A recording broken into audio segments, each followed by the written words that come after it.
there's an article that I've dealt with before that talks about the true story behind the Cleveland summit. Because people, when when you see the iconic photos, you think that it gives the impression that everybody was there for the same reason, to support Muhammad Ali. Okay.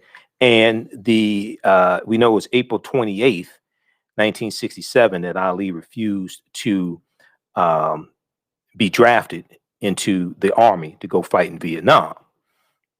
And when you see the iconic photos, you think that everybody was there for the same reason. Everybody was there to support Ali. All right. But that wasn't necessarily the case. You had people there for different reasons. Some people were there for selfish reasons. Some people were there to support Ali. All right. So we're going to talk about that on today's show. And then um, there has been some bodies found relating to the Tulsa Race Massacre. We know that there's still a number of bodies that need to be found. Uh, could be hundreds that need to be found, etc. But 5 more bodies have been found at a mass grave site there in Tulsa, Oklahoma. And people think that these are bodies of people who were killed during the Tulsa Race Massacre. All right. There's a good article from independent.co.uk about this. So we're going to give an update on what's going on there also. Okay. And then there was a story that I wanted to get to. In all the, I watched the documentary. I watched a number of documentaries dealing with the Tulsa Race Massacre. I've done a 2.5-hour lecture dealing with the Tulsa Race Massacre. All right. So I watched the documentary on the History Channel. It was an excellent documentary, Tulsa Burning on the History Channel. Okay. And in all of the talk, and I read Hannibal B. Johnson's book years ago dealing with Black Wall Street. This is one of the best books dealing with the history of Black Wall Street. Black Wall Street, from Riot to Renaissance in Tulsa's Greenwood District by Hannibal B. Johnson. I've done a 2.5-hour lecture dealing with the history of Tulsa and Black Wall Street, etc. So in all of the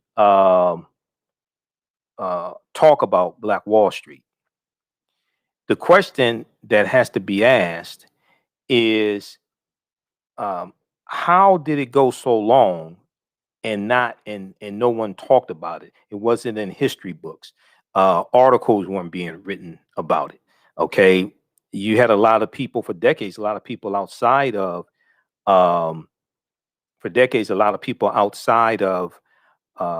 Tulsa or outside of Oklahoma didn't even know about it. Okay. It wasn't until about 1998 that, we started finding out more about it. So, you have to ask this question. Okay. So we're going to deal with that as well, because there was a good article that I read that talked about the cover-up that took place for decades, regarding the Tulsa Race Massacre. How were they able to go so long and it not be talked about?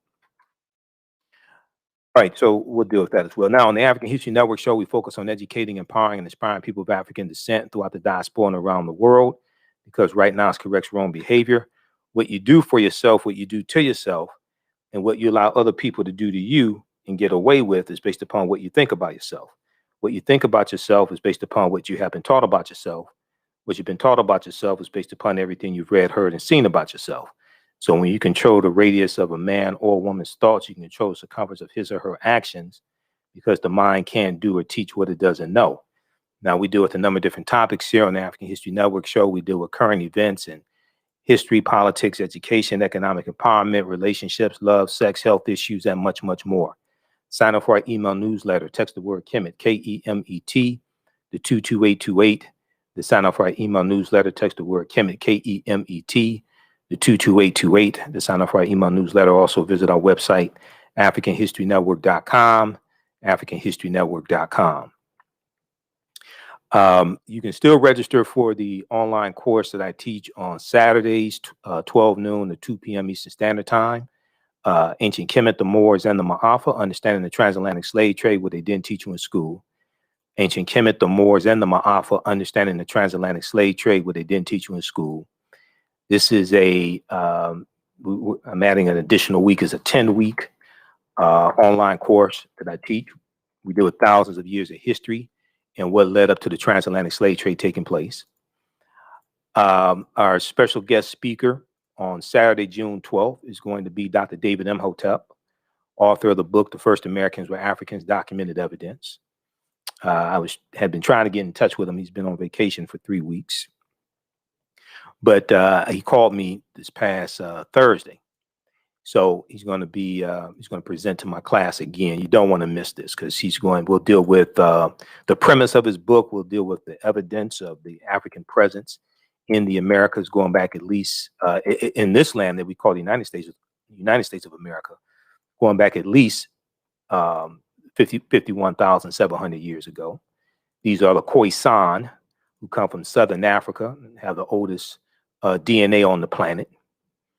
And they're the ancestors to the Ainu and the Twa, and they go all around the world. So he's going to be the guest speaker for my class. He's going to do an excellent presentation. You'll be able to ask questions as well. So we're going to post a link here for the online course. Also, you can visit our website, AfricanHistoryNetwork.com, AfricanHistoryNetwork.com. It's regularly $130. It's on sale 54% off. We're about halfway through the class, so it's on sale $60. We do the class live, but all the sessions are we record all the sessions, so you can go back and watch them over and over again. Okay, we record all the sessions, so you can go back and watch them over and over again as well. Okay, so there's Ancient Kemet, the Moors, and the Ma'afa, Understanding the Transatlantic Slave Trade, what they didn't teach you in school. All right, I want to jump into this topic before we come up on a break. How's everybody doing? All right, so a lot of people have seen the iconic photo from June 4th, 1967. June 4th, 1967. And it's called the Muhammad Ali Summit, the Muhammad Ali Summit, all right? And you had Hall of Fame running back Jim Brown, who presided over the meeting. You had Kareem Abdul-Jabbar, who was Lou Alcindor at the time, Carl Stokes, Walter Beach, Bobby Mitchell. All these people came out in support of Ali, all right? And originally, before I came across this information, I thought everybody was there, for the same reason. Okay, I thought everybody was there for the same reason. I had no idea that you had somebody there, some people there who were there for selfish reasons. All right. So it's important to understand this timeline, this chronology of what happened. All right. So you have April 28th, 1967. April 28th, 1967. Muhammad Ali refuses to be drafted into the military, okay, into the army to go fight in Vietnam. All right. We know he was a minister in the Nation of Islam, and he was a conscientious objector, and it conflicted with his religious beliefs. Now, there's a good article dealing with some of this background information from history.com. April 28th, 1967, Muhammad Ali refuses army induction. April 28th, 1967, Muhammad Ali refuses army induction. All right. So on April 28th, 1967, boxing champion Muhammad Ali refuses to be inducted into the U.S. Army and is immediately stripped of his heavyweight title. Now, I'm a big Ali fan. If you look at the background, you can probably see that. And I got another picture of Muhammad Ali over out of camera shot. Okay, so I'm a big Muhammad Ali fan. You see, I have one of my Muhammad Ali shirts on today. Okay, and I remember when I was a little kid, so growing up in the 70s, right? ABC Wild World of Sports used to come on Saturdays, and we used to get to see the Muhammad Ali fights, right? So I used to run around the house and say, Muhammad Ali is my brother.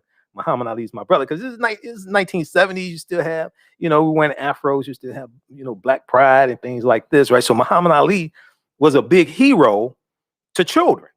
Okay, so I'm still a Muhammad Ali fan. So he refuses to be drafted in the military. Okay, good article from history.com dealing with this. And let me go back over to this here just a second. Okay, hold on. All right, so on he was so we know he was born Cassius Marsalis Clay in Louisville, Kentucky, January 14th, 1942. And this past Thursday, June 3rd, was the 5th anniversary of his passing. Now, Ali refused to be inducted into the armed forces, saying, "I ain't got no quarrel with those Viet Cong." On June 20th, 1967, Ali was convicted of draft evasion. He was sentenced to 5 years in prison. He was fined $10,000 and banned from boxing for 3 years. He stayed out of prison as his case was appealed and returned to the ring on October 26, 1970, knocking out Jerry Quarry in Atlanta in the 3rd round. When we come back from the break, we're going to deal with this iconic photo of the Cleveland Summit and deal with the real history behind that. You listen to the African History Network show right here on 910 a.m. the Superstation of Future Radio. I'm Michael Imhotep. We'll be back in a few minutes.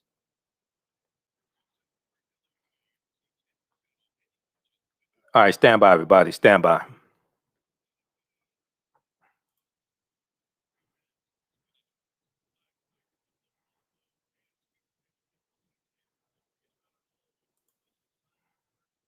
How's everybody doing? Share this broadcast on your social media platforms. Invite your friends to tune in also. Stand by.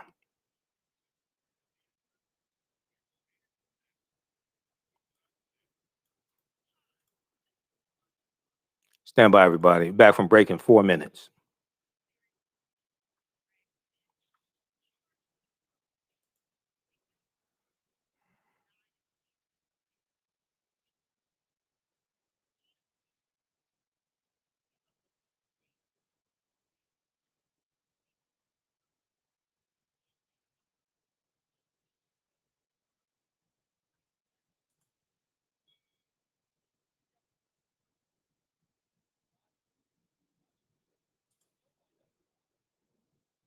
All right, stand by. Back from break in 3 minutes.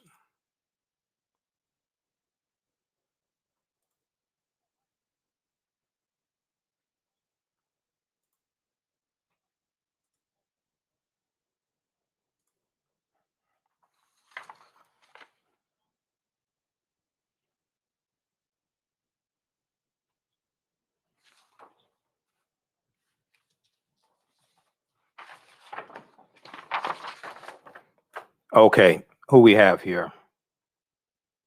We got Sherwin, Crescent, just a few of the people watching. Adrian. Let me post a link here so you can register for the online course.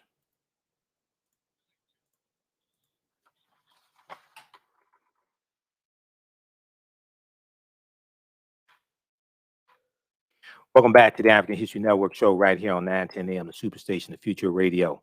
I'm your host, Brother Michael Imhotep. It is Sunday, June 6, 2021, and we are live. Hope everybody's doing well. Call-in numbers 313-778-7600. 313-778-7600 is the call-in number if you have a question or comment. All right, and also thanks for all the birthday wishes. My birthday is June 7th, but birthday wishes have been rolling in. So thanks for that as well. Appreciate that. I'll be 50 years old. A lot of people can't believe I'll be 50. Well, you know, I don't drink. I don't, I don't do drugs. I don't smoke. Don't drink alcohol. Don't smoke weed. I don't do none of that stuff. So I'm a vegetarian. I've been a vegetarian for 16 years now. You know, so I don't do any of that. All right, but thanks anyway. Okay, right before the break, and I'll be, I'll let you know about Atlanta. I'll be in Atlanta for the 10th annual or the 9th annual Juneteenth Festival, Friday, June 18th through Sunday, June 20th. So I'll be there. Visit JuneteenthATL.com for more information. I'll be speaking there as well that Saturday and Sunday, 3 p.m. in the amphitheater. Okay, so right before the break, we were talking about the Cleveland Summit. the famous Cleveland summit, and you have this famous iconic photo of Muhammad Ali being surrounded by all these African American athletes, and different things like this. Bill Russell and Lou Alcindor, who's going to change his name to Kareem Abdul-Jabbar, and all of this there, right? And this was regarding his protests of the Vietnam War and him refusing to be drafted. Okay, so he refused to be drafted on April 28th, 1967. April 28th, 1967. And there's a good article from history.com, official website of the History Channel, that gives you some of this background information. Let me flip over to this right here. Muhammad Ali refuses Army induction, April 28th, 1967. Okay, so check that out from history.com. And we also know that on March 30th, 1967, before about a month before Ali refuses to be drafted, he had a meeting with someone very, very important. A lot of people don't know this. We'll talk about that in just a second, though. But let's go back to what happened here. So he refused to be drafted. He's going to be stripped of. He's immediately stripped of his boxing title. All right. And we know Ali said, "I ain't got no quarrel with those Viet Cong." On June 20th, 1967, Ali was convicted of draft evasion, sentenced to 5 years in prison, fined $10,000, and banned from boxing for 3 years. Okay, he was able to stay out of prison on appeal. He finally won his case in the U.S. Supreme Court. Okay, and they agreed that he was a conscientious objector and fighting in the Vietnam War conflicted with his religious beliefs. So he was able to, box again. Eventually, won his title back from George Foreman in 1974. I think it was October 30th, 1974. Okay, but the Rumble in the Jungle, which became renamed the Rope-a-Dope. They fought in Zaire. All right, so March 30th. March 30th, 1967, Muhammad Ali had a meeting with Dr. King. Okay, a lot of people don't know that Muhammad Ali and Dr. King had a secret friendship. And I can understand. I can understand why they may want to keep something like that secret, because Dr. King is a Baptist minister, and Muhammad Ali is a black Muslim. You ain't supposed to be with those black Muslims. What you doing with them? So sometimes, you gotta keep white people out your business. I'm just, I don't want that. I don't want it to sound crazy, but sometimes, everything don't, today it may be hard for people to believe because everything's on social media, but sometimes, like I said on my Friday show, when we talked about the Ocoee Massacre on November 2nd, 1920, and reparations, a reparations bill, and I didn't call it reparations bill, but that's what it is. It's a type of reparations passed the Florida state legislature because State Senator Randolph Bracey put the bill inside of the state budget bill, and it passed the state legislature, and Governor Ron DeSantis, Republican, Donald Trump supporter, signed it into law. But it's to set aside $305,000 to give scholarships to descendants of the survivors of the Ocoee Massacre, whether those descendants live in Florida or not. And then what's left over after you distribute it to descendants can go to African-American students. Okay.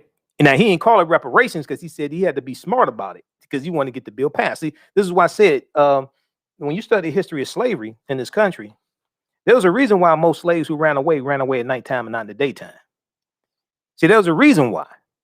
Okay, so everything is supposed to be on social media. Anything is supposed to be out there. Sometimes, you got to keep white people out your business. So they had a secret friendship. All right. A lot of people didn't know about this. I don't blame them. Because it's good. You're gonna have more problems and have to do more explaining and all this stuff. So everything don't need to be out in public. But they had a meeting, March 30th, 1967. Now this is a really good article. This is a really everything all right on that end. Okay, this is a really good article from biography.com. Biography.com. Martin Luther King Jr. and Muhammad Ali's surprising secret friendship. All right. Now they had a meeting March 30th. We're going to go to clip one, I think it is, Jalen. They had a meeting March 30th, 1967, and the meeting was in private.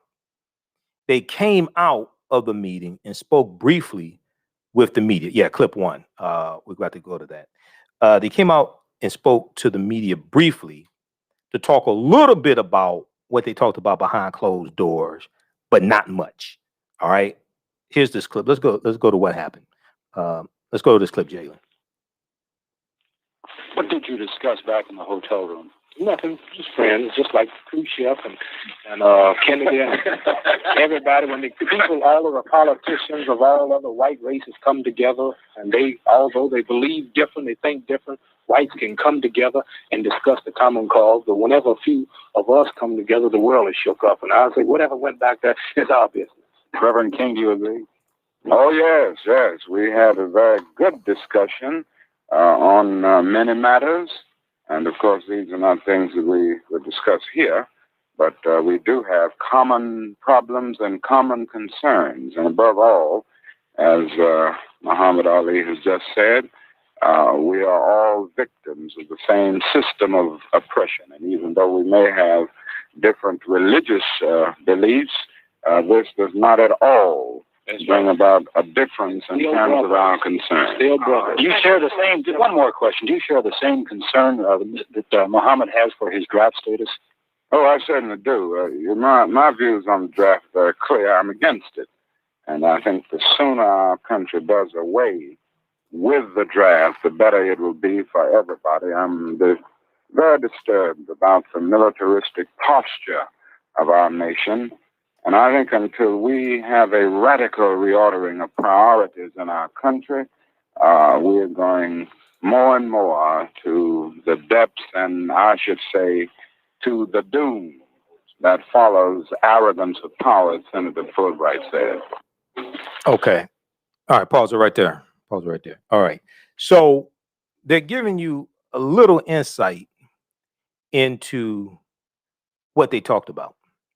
And Muhammad Ali said that Nikita Khrushchev and John F. Kennedy, they can meet, okay, and it's not a problem. But when you have a Baptist minister and a minister of the Nation of Islam meet, now all of a sudden it's a problem. So at this time, March 30th, 1967, so Malcolm X was assassinated February 21st, 1965. At this time, when these two brothers met, they were probably the most recognized African-American men in the country, probably the most recognized African-American men in the country. And they are both in opposition to the Vietnam War. So April 4th, so this is March 30th, 1967, that this meeting took place between Dr. King and Malcolm X. Between Dr. King and Muhammad Ali. Okay. Dr. King and Malcolm X met March 26th, 1964, the U.S. Senate debate for the Civil Rights Act in 1964. So when these two meet here, they are probably the most recognizable African-American men in the country. They're both against the Vietnam War. And April of 67, they're going to really make bold statements against the Vietnam War. So April 4th, 1967, Dr. King delivers his first public speech in opposition to the Vietnam War called Beyond Vietnam. That's April 4th, 1967. Exactly 1 year later, he's assassinated, April 4th, 1968. And overnight, after he delivers the speech, Beyond Vietnam, overnight, he becomes the most hated man in America, basically. All right. And then April 28th, 1967, in the same month, April 4th, Dr. King comes out with his first speech against the Vietnam War and denounces it. We already knew he was against it, but he comes out with a speech against it beyond Vietnam. And then later that same month, April 28th, 1967, Muhammad Ali refuses to be drafted into the army to fight in Vietnam. Okay, that's both April 1967. So in June of 67, June 4th of 1967, you have the Cleveland Summit that takes place. Okay, you have this meeting that takes place, the summit, and it's surrounding his protest against the Vietnam War. So there's a good article from the Undefeated that gives background information on this this meeting, and that's what we're going to discuss. So let me pull this up here.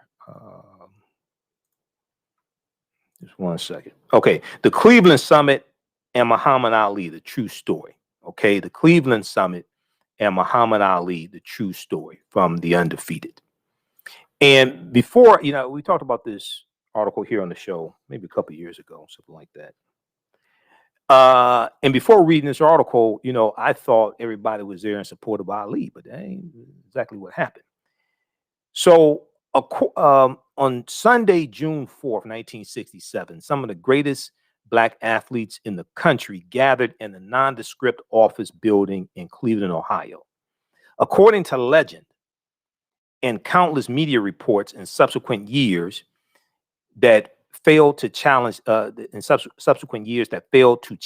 legend, the athletes had come together to decide whether to lend their support to Muhammad Ali, who had been stripped of his heavyweight title and faced charges of draft dodging for his refusal to serve in the Vietnam War. Now, Muhammad Ali needed support, okay, and that is true. Ever since, and Muhammad Ali became a lot of people already did not like Ali because he talked so much and he was winning. He was the champion. He was beating white men up too, but he was speaking out. He joined the Nation of Islam. Okay, we know after he wins the championship February 25th, 1964. Then he announces that he's joined the Nation of Islam. He announces his new name, Muhammad Ali. All right, and that really gave white people a reason not to like him, and some African Americans didn't like him either. Okay, because they were against the Nation of Islam, they were against Malcolm X, a whole number of things taking place. So ever since Muhammad Ali changed his name from Cassius Clay and joined the Nation of Islam and refused to join the military, he had become one of the most reviled men in the nation, hated almost as much by African Americans as by many white Americans. So the fact that other African American athletes would convene in support of Ali held significance. The men meeting in Cleveland that day, including Jim Brown, Bill Russell, and Lou Alcindor, who's going to change his name later to Kareem Abdul-Jabbar, they were widely admired. Okay, now there were multiple interests at play in that room and differing conceptions of the best way to advance the position of African Americans. Okay, so there you have in the picture that you see, you have different people there with different ideas of what should be done, and people there with different motives. Because I've seen this picture a number of times in the past, and I thought everybody was there surrounded supporting Ali. Okay, well, that's not exactly what happened. So, some of the men were ex-military. Others had economic stakes in the outcome of either Ali allowing himself to be drafted, going to fight in the war or not. Now, before the meeting in Cleveland on June 4th, 1967, boxing promoter Bob Arum, who's a legend in boxing, and others, including prominent members of the Nation of Islam, tried to persuade Muhammad Ali to accept a deal that one of Bob Arum's law partners had negotiated with the government. Okay, so you got this deal, and you're gonna have this closed circuit deal as well, closed circuit TV. Okay, so boxing promoter Bob Arum and others, including prominent members of the Nation of Islam, tried to persuade Ali to accept a deal that one of Bob Arum's law partners had negotiated with the U.S. government. If Muhammad Ali would agree to perform boxing exhibitions for U.S. troops, the draft dodging charges would be dropped.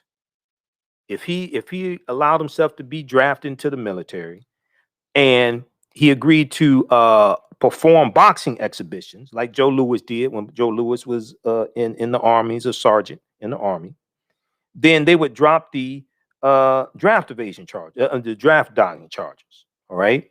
Now, if you watch the movie The Greatest from the late 1970s, and Muhammad Ali plays himself in The Greatest, they have the scene where he refuses to be drafted, and then the ranking officer there at the draft board, calls him into the office, and they talk, and he says, if you go to Vietnam, we're not going to put you on the front line with a rifle in your hand. You're going to do, boxing exhibitions like Joe Louis did, things like that. Okay.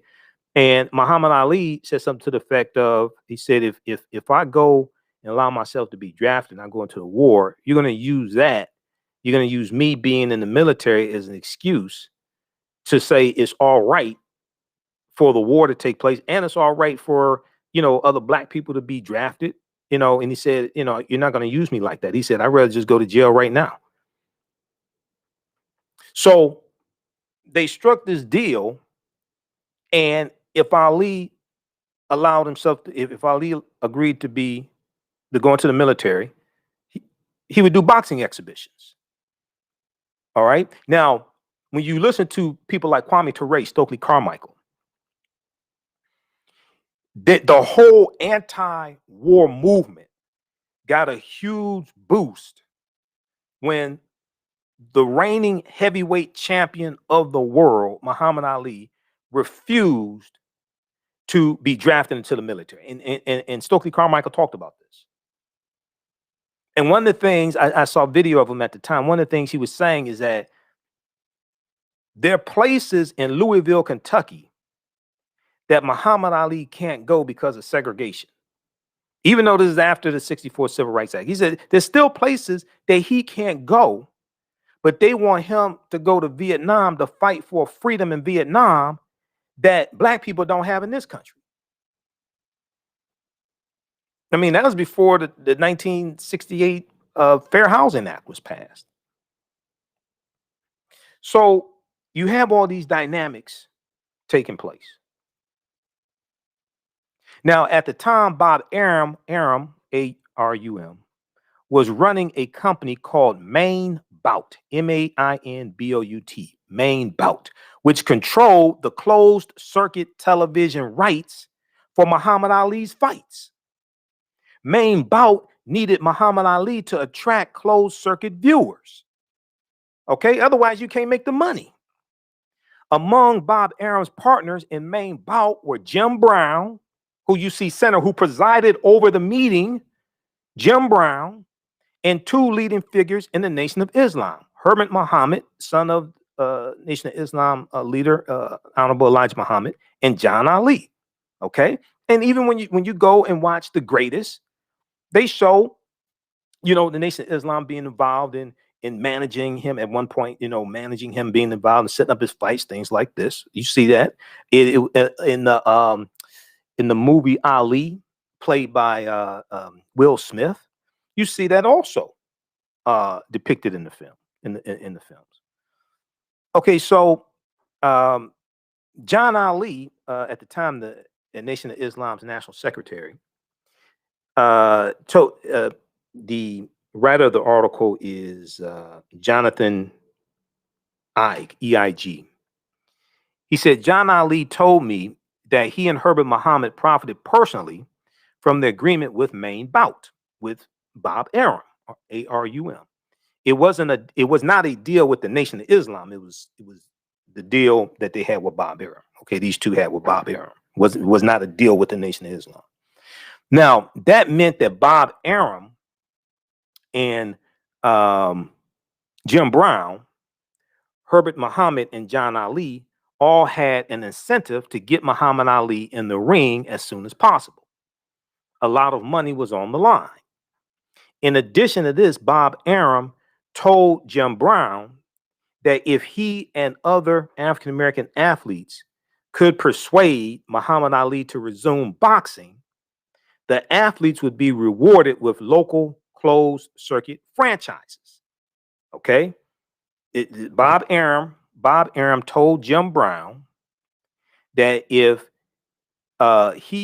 Jim Brown and other African-American athletes could persuade Muhammad Ali to resume boxing, okay, it would not just resume boxing, go into the military, be drafted into the military and resume boxing. Then these athletes who convinced them to do this would be rewarded with local closed circuit franchises. Because, see, one of the things that people were saying is that, and even if you watch the movie The Greatest, they say something to the effect that, okay, well, if you refuse to go into the military, that's going to hurt the morale of black soldiers in the military. But the anti-Vietnam War protesters, regardless of race, they got a big boost.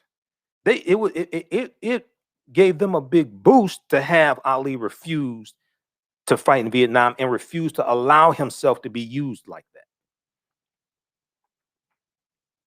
So, in essence, a portion of the proceeds from Muhammad Ali's fights would go to these athletes who convinced him to go into the military and fight again. Now, Jim Brown, who organized the meeting known as the Cleveland Summit that took place June 4th, 1967, had already retired as the NFL's all-time leading rusher a couple of years earlier, and he was working as an actor while also pursuing his interest in Black economic empowerment. All right, and then when you see the movie directed by Regina King, One Night in Miami, okay, you see Jim Brown, some talking about, you see Jim Brown and Muhammad Ali are friends there. And Jim Brown is some talking about, economic empowerment and different things like this. Let's flip over to this article here. This is from the Undefeated, theundefeated.com, the Cleveland Summit and Muhammad Ali, the true story. All right, this is a deep history behind this. And like I said, for years, I just saw the photo and, I saw it talked about in documentaries and things, like some documentaries that say, oh, they all rallied around Ali, blah, blah, blah. But no, that's not the backstory. Some were there who agree with Ali. Others didn't. Others are trying to get Ali to fight again. So let's go back to this here. We'll go to the phone lines in just a minute. 313-778-7600 is the call-in number. If you have a quick question or comment, 313-778-7600 is the call-in number. If you have a quick question or comment. All right. Now, so Jim Brown organized the meeting. He had retired from the NFL a couple of years prior. And Jim Brown invited not only Bill Russell, but also Lou Alcindor. Okay, Lou Alcindor was playing for UCLA at the time, and he had not changed his name to Kareem Abdul-Jabbar yet. But also, Jim Brown invited Sid Williams and Walter Beach of the Cleveland Browns football team, Curtis McClinton of the Kansas City Chiefs, Bobby Mitchell and Jimmy Shorter of the Washington, well, they don't call them the Skins anymore. They used to call them that, but the Washington football team, and Willie Davis of the Green Bay Packers. Also present was Carl Stokes, at the time a prominent attorney in Cleveland, who would later be elected as the first African-American mayor of a major city, okay, city of Cleveland, Ohio. He would be elected that November, okay, November 1967. So you see Carl Stokes there as well. Now, the meeting was held in the offices of Jim Brown's Negro Industrial and Economic Union, okay, the Negro Industrial and Economic Union. And it had only one purpose, according to Bob Arum, quote, to convince Muhammad Ali to take the deal because it opened up tremendous opportunities for black athletes, end quote. To take the deal because it opened up tremendous opportunities for black athletes, because the black athletes who could convince him to take this deal, well, they're going to get these closed circuit pay-per-view, these closed circuit deals. Okay, so there's a lot of this economic opportunity here. So Bob Arum said, quote, I wasn't setting it up for the athletes to rally around Ali. I wasn't setting it up for the athletes to rally around Ali. All right, let me flip back over to this so you can see this, because you're going to say, that ain't what it says. I ain't never heard that before. Blah, blah, blah. I'm trying to tell you, there was a lot of money. And see, here's the thing. See, probably the best documentary on Muhammad Ali, I think it's called The Ultimate Ali, something like that. It's 6 hours. I have it on DVD. I bought it from Best Buy years ago. It's a 3 DVD documentary. It's 6 hours. Probably the best one on Ali. And it talks, one of the things he talks about how much money he lost by refusing to fight, by refusing to be drafted, being stripped of his title, not being able to box. Talks about how much money he lost. Okay, millions of dollars that he lost. And he said he would rather be broke than go fight in the military, than go serve in Vietnam. Not even just fight, but go serve in Vietnam. Because he said, I know they're going to use that as an excuse. They're going to market that to try to lure more black people to go fight. And they're going to get killed. Okay. All right. Let's go. We're coming up here on a break. Let's go quickly to the phone lines. Let's go to Wadsworth, line 1. Hey, Wadsworth, thanks for holding. Tell us where you're calling from. You're calling from Detroit, right? This is Wadsworth. I'm calling from West Bloomfield. West Bloomfield. Okay, go ahead. Bloomfield Township. All right. And I do have 2 questions. Go ahead. Actually, I have 1 question, and I got 2 questions for you. Okay, go ahead. The first question was this. Okay, the first question is this. When you did a video, I don't know where, because you went down to quit the cut. And when you went down to quit the cut, I want to know what is the Quinta cut, and is that part of the Quinta Road? The Quinta cut is right here on Lafayette and Orleans, right here near downtown Detroit. Lafayette and Orleans. That's where the Quinta cut is. Here in Detroit. And what did they get the name? What did they get the name from the Quinta cut? It's named after the same place where the Quinta Road is named after. He was a man here. He was a slave owner also, if I remember correctly. DeQuinder here in Detroit. And my next question is this: I do want to wish you happy birthday to you. Happy birthday! But since you told 50, are you going to take the vaccine, or are you not going to take the vaccine? Oh, that don't have anything to do with age. That don't have anything to do with age, man. But anyway, all right. When you said before, because you wasn't going to take it, but if you're like 6 or 7, if you're older, could you may consider taking it? Oh, that don't have anything to do with age. Yeah, that don't have anything to do with age, man. If I decide to take it, it has nothing to do with age. I still look young, also. Okay, it has to do with understanding the science and understanding the risk out here. Because I know people who were in the holistic health and didn't do vaccinations, and unfortunately they got COVID. So But anyway, all right, Wadsworth. Thanks for calling. Thanks. Keep All right. listening. All right. Okay. Let me see. All right, let's continue here. We got a few minutes before we'll have a couple minutes before the break. Let's continue. All right. So, Bob Arum, according to Bob Arum, he said to convince Ali to take the deal because it opened up tremendous opportunities for black athletes. All right. And then he said, I wasn't setting it up for the athletes to rally around Ali. Now, several of the men in Cleveland were military veterans. Several of the men who were there at the Cleveland Summit were military veterans. Some believed Elijah Muhammad's separatist ideology. Okay. Some of them believed his ideology was racist. Some believed that Elijah Muhammad's separatist ideology was racist. And they disagreed with it, and they said if it was followed, then that would lead to an American apartheid. So you had some people who were there, they disagreed with Elijah Muhammad, okay, disagreed with the ideology of the Nation of Islam.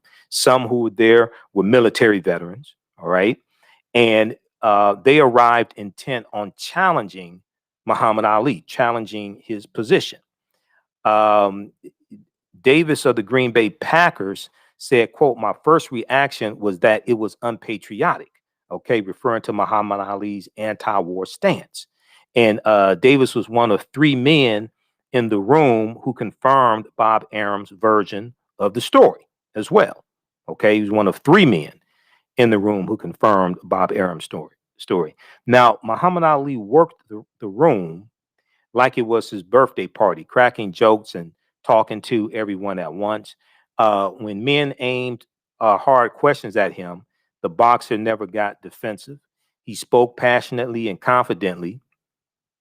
And now, the halfback for the Kansas City Chiefs, Curtis McClinton, was a member of the Army's active reserves at the time. And he told Muhammad Ali that while he respected Muhammad Ali's religion, it was important to remember his nationality too. T-O-O. It was important to remember his nationality too. Curtis McClinton said he told Muhammad Ali, quote, hey man, all you got to do is get a uniform and you'd be boxing at all the bases around the country. Your presence on military bases gives that motivation to military men, end quote. All right, we're coming up here on the break. You listen to the African History Network show right here on 9:10 a.m. the Superstation Feature Radio. I'm your host, Brother Michael Imhotep. We'll be back in a few minutes.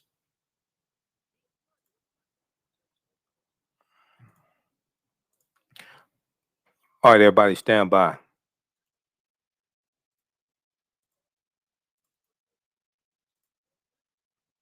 All right, everybody, stand by.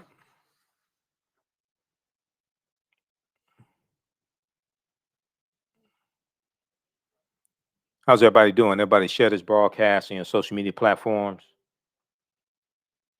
Invite your friends to tune in also. Stand by.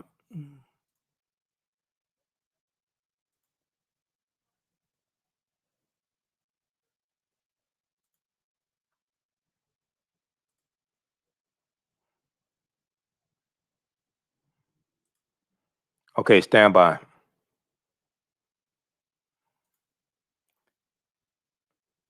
All right, we have Anita, Skate, Robert. Just a few of the people watching.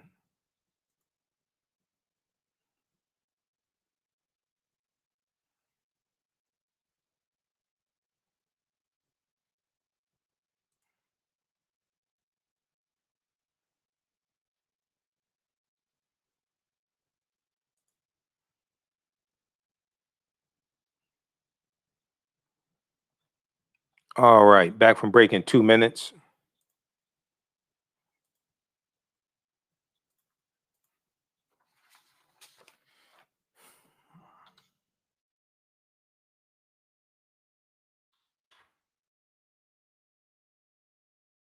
Okay, who still needs to register for the online course I teach on Saturdays?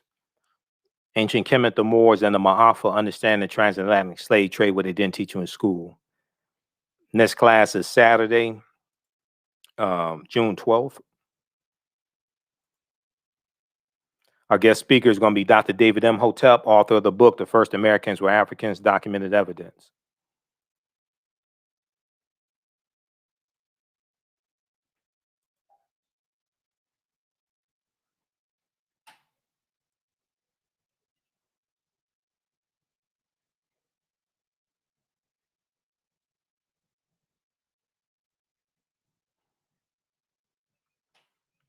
Stand by, back from break in 2 minutes.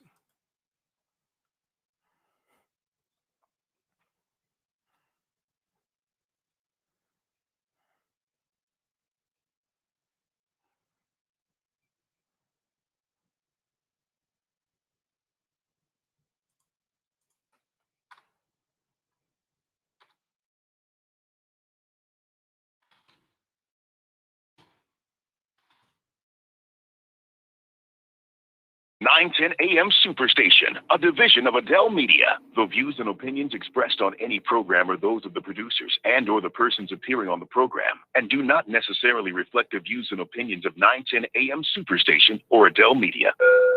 Welcome back to the African History Network show right here on 910 AM Superstation, the Future Radio. I'm your host, Brother Michael Imhotep.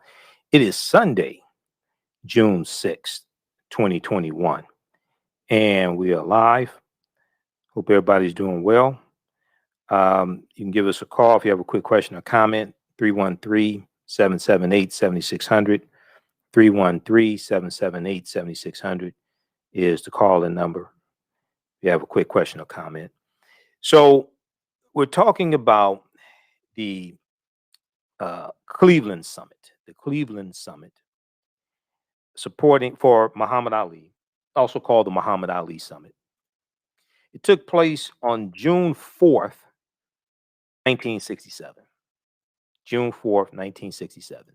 Now, we also know that this past week, June 3rd, we commemorated the 5th year anniversary of the passing of Muhammad Ali as well. He passed away June 3rd, 2016. So it's been 5 years since the greatest of all time passed away. So we're dealing with the real story behind the Cleveland Summit. Everybody's seen the iconic photo of the African-American athletes. Jim Brown presided over the meeting. Jim Brown and Lou Alcindor, and you had prominent attorney Carl Stokes, who's going to be elected as mayor of Cleveland, Ohio, later that year in November. You had Bill Russell, huge star with the Boston Celtics, won the championship, NBA championship numerous times. Actually won a total of 9, I think it was 9 with the Boston Celtics. It was something like that. Because I remember everybody was saying, okay, who's the greatest? Is it Michael Jordan? Is it LeBron? Is it Kobe? And then comparing rings. And then Bill Russell posted, and he posted his rings, and Bill Russell has more. He has more than all of them. Let me see something here. 11. Yeah, 11. Because I remember posting that article. Bill Russell posted. he pretty much shut down the argument. He said, "You want to count rings? I've got 11." Yeah, because I remember posting an article about that as well. Yeah, Bill Russell has 11. Let me see here. We got a good article dealing with this. Okay, we'll try to find that. I can't remember which publication that was, but I posted a really good article about that as well. But we'll find something. Legend profile. I think NBA.com may have something on it, something on him also. Looks like they do. NBA.com, Bill Russell. But yeah, Bill Russell has 11 rings. Okay, so if you count the rings, I think Bill Russell won that argument. If you're counting rings, all right. Now, if you want to count something else, all right. But if you want to count rings, you can count who won the most championships. That's a simple math problem right there. So we're talking about some background information dealing with this. Now, before we get into that, very quickly here, before we go back to that, very quickly, you can still register for the online course that I teach on Saturdays, 12 noon to 2 p.m. Eastern Standard Time. Ancient Kemet, the Moors, and the Ma'afa, understanding the transatlantic slave trade, what they didn't teach you in school. We deal with thousands of years of history, and we deal with what led up to the transatlantic slave trade taking place. Okay. And our guest speaker for our class on Saturday, June 12th, is going to be none other than Dr. David Imhotep, author of the book, The First Americans Were Africans, Documented Evidence. And he's going to deal with the premise of his book. We have a slideshow presentation as well. He's going to deal with the premise of his book. He'll deal with the African presence in this country dating back at least 51,700 years ago. These are the Khoisan, who have the oldest DNA on the planet. This is his book here. It's out of print. He's working on his latest one is almost done. I put him in contact with a publisher because he has to get his footnotes done and his index. Okay. But his book is fantastic. His first one has 713 footnotes, but he's going to deal with the evidence of an African presence in this country going back at least 51,700 years ago. He'll talk about some new archaeological discoveries. He'll talk about his new book that'll be out any month now, The First Americans Were Africans Revisited. And we'll probably talk some about Muhammad Ali, because he was Muhammad Ali's nutritionist for Ali's last 7 fights. He has a ton of stories to talk about Ali. He has a new book coming out about his time with Muhammad Ali as well. So this is going to be Saturday, June 12th, 12 noon to 2 p.m. Eastern Standard Time. Now you can watch from around the world. It's not on Facebook or YouTube. This is my online school. All right. We're going to post a link here. You can register here. Also at our website, AfricanHistoryNetwork.com. You can register as well. This is a 10-week online course that I teach. Ancient Kemet, the Moors, and the Ma'afa, understanding the transatlantic slave trade, what they didn't teach you in school. We do the classes live. All the sessions are recorded. You can go back in their archive. You can go back and watch them over and over again. A few weeks ago, our guest speaker was archaeologist Sister Nubia Wardford, who dealt with the origins of ancient Kush and the African queens of antiquity. So as soon as you register, you can watch that class as well. This past Saturday, we had a fantastic class. And we're getting ready for Dr. David Imhotep. Okay, so class is regularly $130. It's on sale $60. It's 54% off because we're about halfway through the class. We posted the link here. You can register here or at our website, AfricanHistoryNetwork.com. It's right on the home page. So when you go to our website, scroll down, you'll see the information for a radio show, and you'll see the information also for the online course as well. Okay, let me scroll down here, and you'll see the information here for the online course. Next class is June 12th. Click right there to register here. It takes you to the next page. Click here to enroll. And as soon as you register, you start watching the content. All right. Okay, let's continue. So I'm going to go back here to the iconic photo.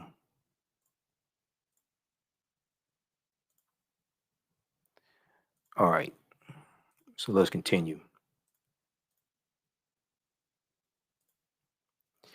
So you had Charles McClinton, who was a halfback for the Kansas City Chiefs. And he was also part of the Army's act. He was a Army reservist at the time. And he was trying to convince Muhammad Ali to box and be drafted into the military. Now, the meeting went on for hours, but Muhammad Ali never budged. When it was over, Jim Brown led the group to a news conference. Muhammad Ali announced, quote, "There's nothing new to say," perhaps recognizing that reporters expected him to make big news by backing down from his anti-war stance. Other participants said they were convinced Ali was sincere in his religious conviction. Okay, other participants said they were convinced. They were convinced that Muhammad Ali was sincere in his religious conviction. Now, 2 weeks later, an all-white jury needed only 20 minutes to find Muhammad Ali guilty of draft evasion. His exile from boxing would continue for 3 more years. The U.S. Supreme Court eventually reversed his conviction in 1971. Given that the Cleveland Summit had little impact on Muhammad Ali's decision about the draft, why has it become folklore? Why has it become folklore? What took place there did not convince him to change his stance. So the answer is that the story makes us feel good, according to Jonathan Eag. And I agree with that because, you know, just seeing that photo and not knowing the background story, you think everybody there is there to support Ali's decision not to be drafted into Vietnam. Okay. You think everybody's there black power, whatever. That's not the case. You know, so that's why you have to get the story behind the picture. So sometimes pictures can be deceiving. So the answer is that the story makes us feel good. It shows athletes in solidarity standing up to power. But in this case, the full story works just as well. It's not better than the myth. Several of the men gathered in Cleveland were military veterans. Okay. Several of the men gathered were seeking economic opportunity. When they recognized that they were not going to change Muhammad Ali's mind and they were not going to see any money from a deal with Bob Arum, they could have walked away. Instead, they used their collective power to support Muhammad Ali. They sacrificed some of their own popularity to stand up for religious freedom and to stand up to a government that seemed to be singling Muhammad Ali out for punishment because he was African American and outspoken. Now, in an article written for Sports Illustrated after the meeting, Bill Russell said that he envied Muhammad Ali. Quote, he has something I have never been able to attain and something very, very few people I know possess, end quote, Bill Russell wrote. He has an absolute and sincere faith. He has an absolute and sincere faith. I'm not worried about Muhammad Ali. He is better equipped than anyone I know to withstand the trials in store for him. What I'm worried about is the rest of us, end quote. This is what Bill Russell wrote. What I'm worried about is the rest of us, okay? That day, Bill Russell and the rest of the men did just fine. All right, so this gives some background information and the competing interests behind the iconic photo that you see, okay? And in the end, you know, it says several of the men gathered in Cleveland came seeking economic opportunity when they recognized that they were not going to change Ali's mind and they were not going to see any money from a deal with Bob Arum. They could have walked away, but instead they used their collective power to support Muhammad Ali. They sacrificed some of their own popularity to stand up for religious freedom and to stand up to a government that seemed to be singling out Muhammad Ali for punishment because he was African American and outspoken. Now, there's a piece from the Zen Education Project also dealing with this to check out, and they have a video there that I'm not going to play because I know it's a huge copyright violation and we're going to get flagged for it. But check this out. This is, let me pull this up. Just a second. This is June 4th, 1967. This is the Cleveland Summit. It's in June 4th, 1967. They call it the Muhammad Ali Summit. The Muhammad Ali Summit. Let me pull this up. And there's a video that gives background information. It has some interviews with some of the athletes that were there. Okay, and they're giving their perspective, etc. But check this out also. Let's see, Zen Education Project. Just a second here. June 4th, 1967, Muhammad Ali Summit. June 4th, 1967, Muhammad Ali Summit. All right, so check that out as well. ZINN, Zen Education Project. All right, so it was June 3rd, We're going to go to clip 2, Jalen. It was June 3rd, 2016, that we got the news that the greatest of all time had passed away. And it was from complications from Parkinson's disease. And I want to go to this clip here. This is from MSNBC. Matt Lauer takes a look back at the life and legacy of the sports and cultural icon, Muhammad Ali. Let's go to this clip, Jalen. Lauer had the great luck and good fortune in life to have been a friend of Muhammad Ali and remained a friend later in life. Matt was close as well to members of the Ali extended family. And tonight for us, Matt Lauer has a look back. I'm the king of the world. Hold it. I'm pretty. Hold it. You're not that pretty. I'm a bad man. He called himself the greatest. He was both adored and at times scorned. He had a lot of threats against him. But with superior skill and a unique style of boxing, Muhammad Ali became a cultural icon. Oh, I'm so grateful. Oh, I'm so grateful. Angelo Dundee, Ali's trainer and cornerman for over 21 years, passed away in 2012, but was with Ali during some of his most memorable fights. All he had to do was put a mic in his puss. He was sensational. I mean, he was so good, Muhammad. Muhammad Ali was born Cassius Clay on January 17, 1942, in Louisville, Kentucky. When he was 12 years old, his bicycle was stolen. He was so angry that he vowed to whoop whomever stole it. That determination propelled Clay to win 2 national Golden Glove titles and qualify for the U.S. team at the 1960 Olympics in Rome. I met Cassius in 1958. In 58, he told me he was going to win the Olympics. He won the Olympics in 60.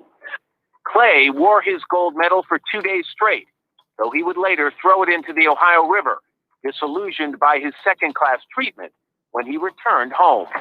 With the Olympics behind him, he began his professional boxing career. His first big test was against heavyweight champion Sonny Liston. It was also the first time many would hear Clay's effortless ability to compose a rhyme. If you like to lose your money, then be a fool and bet on Sonny. Liston was heavily favored, but in the end, Clay proved prophetic. They might be some against that might be all. At 22 years old, Clay became the youngest heavyweight champion. What shook up the world? What shook up the world? He quickly shook up the world again by announcing he had joined the Nation of Islam and changed his name. Cassius Clay was my slave name. I'm no longer a slave. Hey, Cassius, Ali's declaration became a lightning rod, with many refusing to acknowledge his new name. why would you say that? But Howard Cosell, a rising sportscaster, fiercely defended Ali's decision, saying they wanted another Joe Louis, a white man's black man. Instead, they got Ali, a man who would not conform, regardless of the consequences. At the height of the Vietnam War, Ali refused to serve, declaring himself a conscientious objector, and famously saying, "I ain't got no quarrel with them Viet Cong." This is his choice, and, every man has a choice of his own religion and beliefs. Convicted of draft evasion, he was stripped of his heavyweight title and banned from boxing. Muhammad teaches us. For the next 3 years, he traveled around the country, preaching the principles of Islam and speaking out on race relations. We black people in America are fighting the same common enemy. In 1970, his conviction was overturned, and Ali, now 30 years old, was allowed back into the ring. Who y'all like to tell this? With a couple of wins under his belt, his next opponent, current heavyweight champion Joe Frazier. An explosive left to the joint. Ali suffers his first professional defeat. Determined to reclaim the title, he trains harder than ever, and epic fights soon followed. In Zaire, Rumble in the Jungle. Ali wins the title back. Then, the Thriller in Manila, the third and final fight with Frazier. Ali would eventually become boxing's first three-time heavyweight champion. And in 1981, with 56 wins and only 5 losses, he retires at the age of 39. His agility and speech pattern now noticeably different. You realize how scientific and quick it was. Just 3 years after retiring, Ali was diagnosed with Parkinson's. And for the rest of his life, that disease would affect his movements and eventually silence his voice. I believe all of you remember Muhammad's pre-Parkinson days when he moved millions with his vibrant voice and his poetic expression.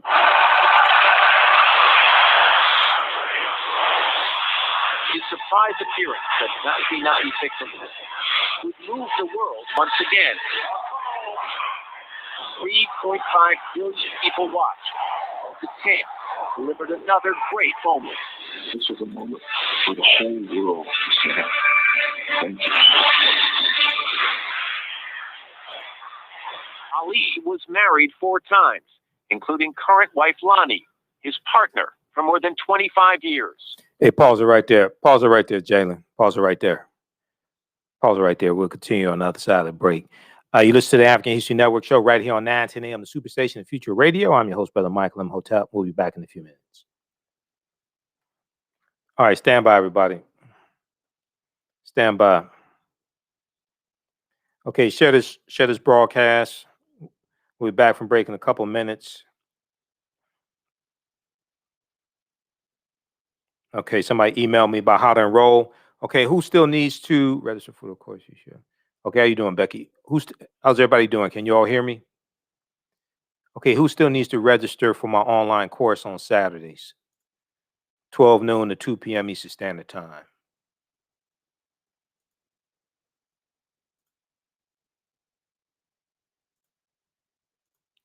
Okay, everybody stand by.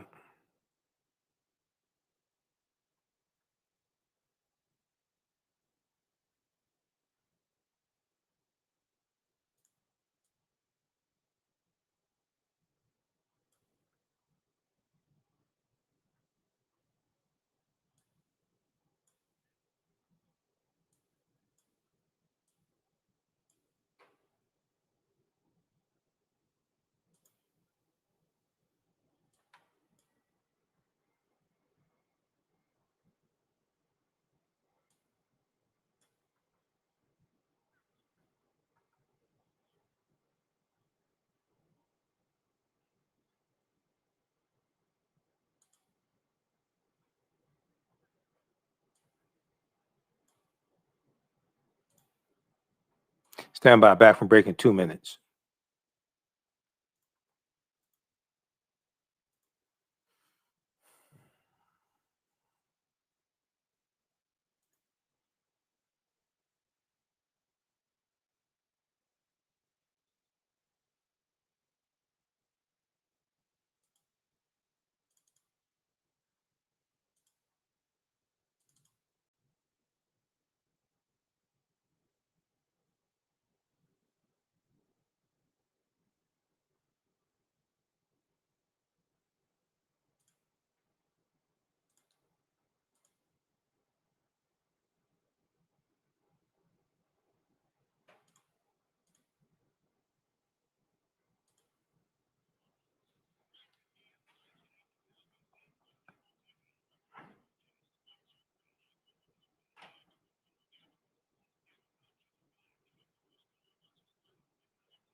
Stand by, back from break in 2 minutes.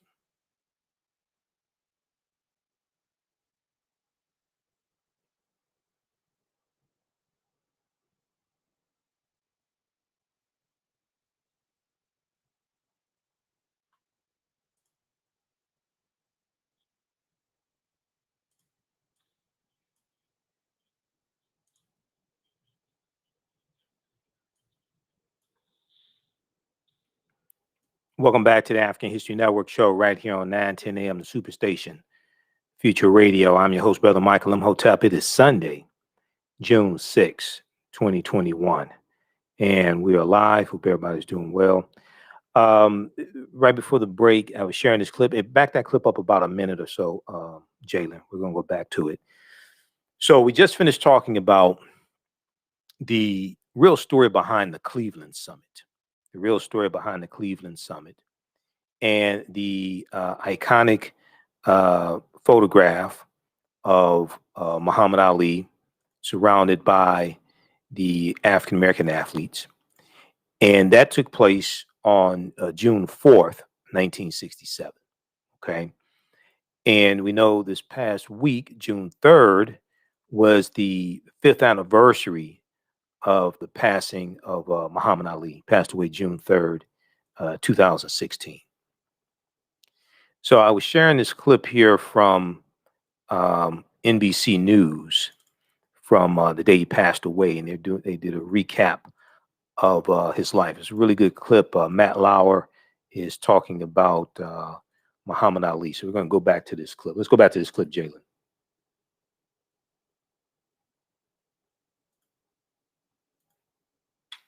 Take it off mute. 6 wins and only 5 losses. He retires at the age of 39. His agility and speech pattern now noticeably different. Didn't realize how scientific and quick it was. Just 3 years after retiring, Ali was diagnosed with Parkinson's. And for the rest of his life, that disease would affect his movements and eventually silence his voice. I believe all of you remember Muhammad's pre-Parkinson's days when he moved millions with his vibrant voice and his poetic expression.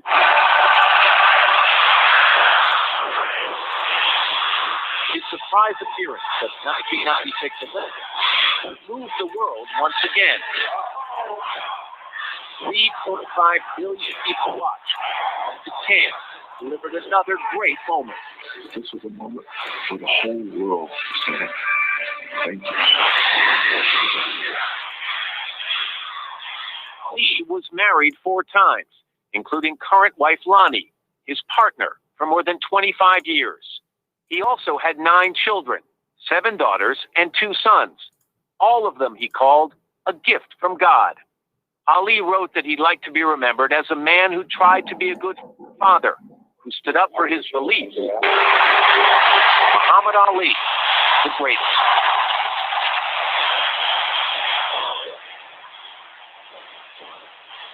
Those of you actually may be new to the life and times.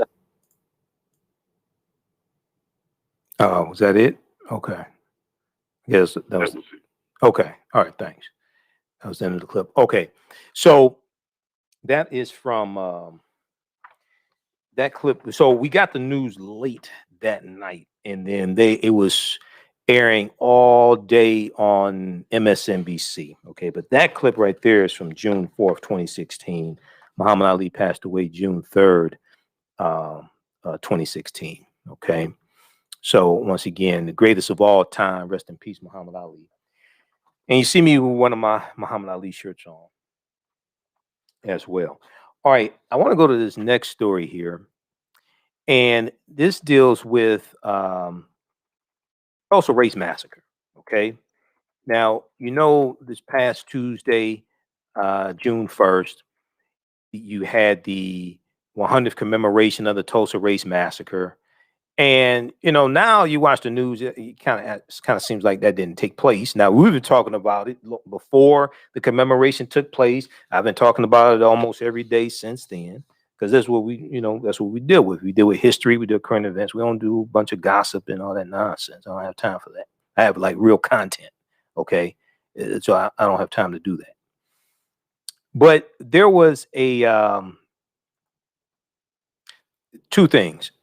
One, the question kept coming up, how was this such a big secret for so long in Tulsa? Okay. How was this such a big secret for so long? And there's a good article from history.com that deals with this, how the Tulsa Race Massacre was covered up. Okay. How the Tulsa Race Massacre was covered up. And let me pull this up. History.com. And then we also have information dealing with some bodies that were found at a site that they think are bodies of victims of the Tulsa Race Massacre as well. We'll give you an update on that also. So during the Tulsa Race Massacre, we know that the massacre's victims were hastily buried in unmarked graves. And then a quiet effort began to suppress the memory of the atrocity. All right. We know it was a devastating, violent race massacre. You're going to have, according to Hannibal B. Johnson in his book, Black Wall Street From Riot to Renaissance in Tulsa's historic Greenwood District, we know that you're going to have about 15,000 white people who descend upon Tulsa. If we look at page 46 of his book, he's talking about the morning of June 1st, 1921. By dawn, some 15,000 whites had amassed, ready to strike at the heart of Tulsa's African American community, and strike they did. By 6 a.m., the African American community had been invaded wholesale by frenzied, armed white men. White boys as young as 10 years old, armed and unduly disrespectful of both law and person, participated in all aspects of the brutality, mayhem, and horror that transpired. Incredibly, whites remained free to taunt and terrorize African Americans, invading their homes and plundering their possessions at will. The long arm of the law did not extend to these acts. The fate of African Americans systematically disarmed, rounded up, and deprived of their liberty depended upon the kindness of their captors. This law enforcement strategy of neutralizing African Americans virtually assured the total decimation of the black community.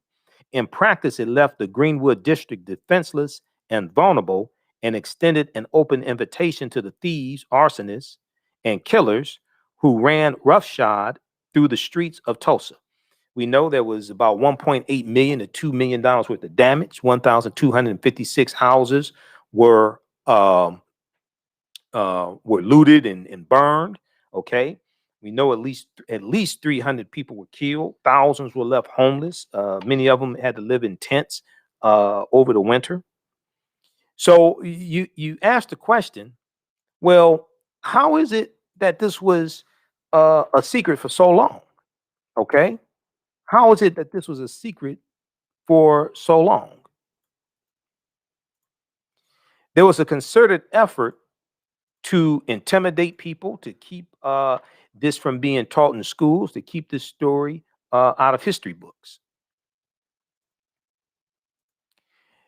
So subsequent generations of people, including those born and raised in Oklahoma, never heard of the Tulsa Race Massacre. Okay, and this is something that, in doing research on this is something I found out. A lot of people who grew up in Tulsa didn't know about this. Okay, their family members didn't tell them about it. It wasn't taught in schools, etc. And Dr. Tiffany Crutcher, who was whose brother Terrence Crutcher was killed by Betty Shelby, the white police officer there in Tulsa, Oklahoma. She said that she didn't know about the Tulsa Race Massacre until she went away to college, and then people in college would ask her, "Where are you from?" And she said Tulsa, and they said, "Oh, that's where Black Wall Street was. That's where the race massacre was," but she didn't know anything about it. And then she said, in talking to her family members, etc., she found out that her great grandmother was a survivor of the Tulsa Race Massacre, but she never knew about it. Okay, so there was a concerted effort not to teach this history, and there was a concerted effort to intimidate African Americans not to talk about it as well. And let me pull up a picture here. Okay. Just a second. All right.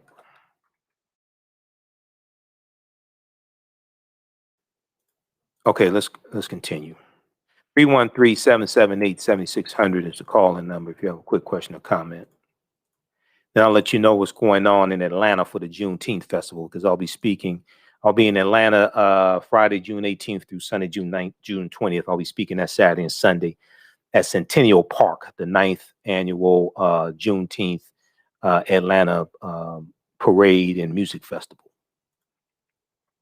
So subsequent generations of people, including those born and raised in Oklahoma, never heard of the Tulsa Race Massacre.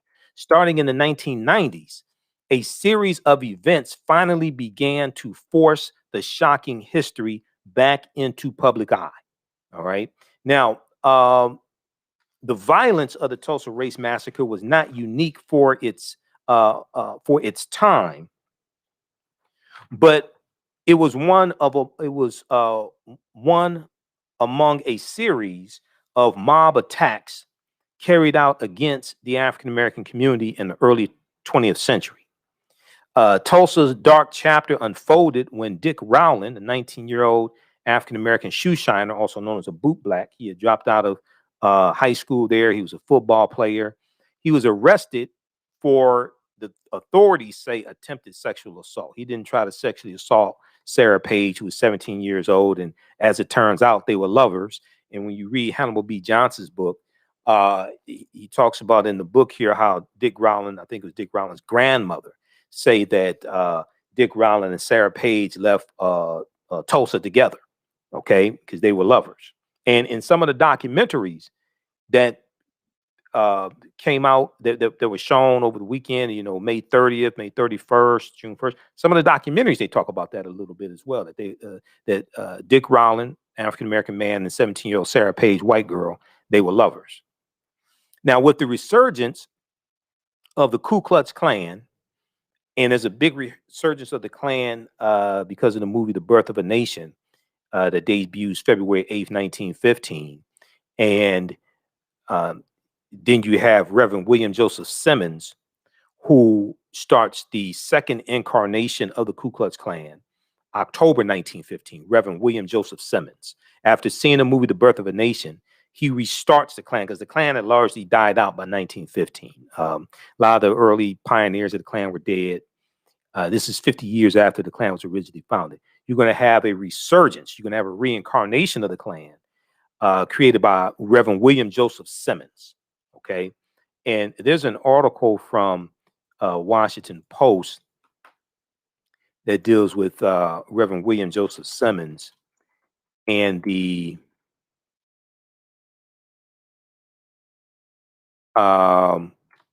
resurgence of the Ku Klux Klan. There's one from the Washington Post. William Joseph Simmons, let's see, the preacher who used Christianity to revive the Ku Klux Klan. Okay, this article here from Washington Post, the preacher who used Christianity to revive the Ku Klux Klan. Okay, so much as love your brother and treat your brother as your neighbor, and love your neighbor as you love yourself, all that stuff. So much for that. This deals with the history of Reverend William Joseph Simmons. I don't have time to get into that, but read this article from Washington Post. But after seeing the movie, he's inspired to rejuvenate the Klan. So the Klan had a resurgence, and there were about 100,000 Klan members in Oklahoma. Okay, at the time the race massacre takes place, there's about 100,000 Klan members in Oklahoma. By the mid-1920s, with the resurgence of the Ku Klux Klan, which had an estimated 100,000 members in Oklahoma by the mid-1920s, 100,000. You had a resurgence of them in 1921. It's taking place then, so they're growing, and they're in Oklahoma. African American residents in Greenwood were keenly aware of white mob violence. To protect Dick Rowland from being lynched, armed African American men, many who were World War I veterans, stood guard at the courthouse where Dick Rowland was being held.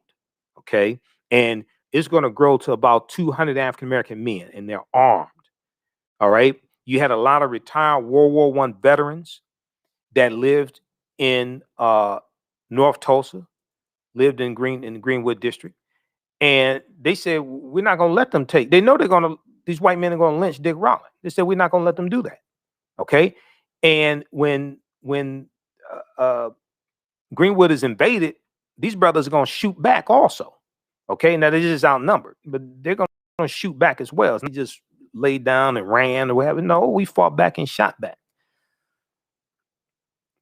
So the African American men go to the courthouse where Dick Rowland is being held to back up the sheriff and protect Dick Rowland. Now, as tensions mounted, an angry crowd of white men arrived, and the outnumbered African American guards retreated to Greenwood. And what happened was there's an incident where one of the white men said to one of the African American men, "What are you doing with that gun?" or something like that. And he said, "Well," he responded, "What's it to you?" And then a scuffle ensues over the gun, and the gun goes off. Okay. And then from that, then all hell's going to break loose. Now, in the early morning hours of June 1st, mobs of white men descended on Greenwood, looting homes, burning down businesses, and gunning down African Americans. It was a massacre. During the massacre, at least 4,000 African American residents were arrested by the Oklahoma National Guard and held in internment camps under martial law. They were held in internment camps under martial law. They were given green identification tags. They could only leave if a white person could vouch for them, because contrary to popular belief, everybody in Tulsa, everybody in North Tulsa or Greenwood was not a millionaire. Everybody wasn't well off. You had some poor people that lived in North Tulsa, but the money that they made from working for white people as domestics and things like that, and butlers, what have you, because some of them worked in South Tulsa for white people. Okay, and like when you do like real research on this, you'll find this out. Okay, everybody wasn't wealthy, everybody wasn't a millionaire, everybody wasn't in the oil, everybody didn't own a business.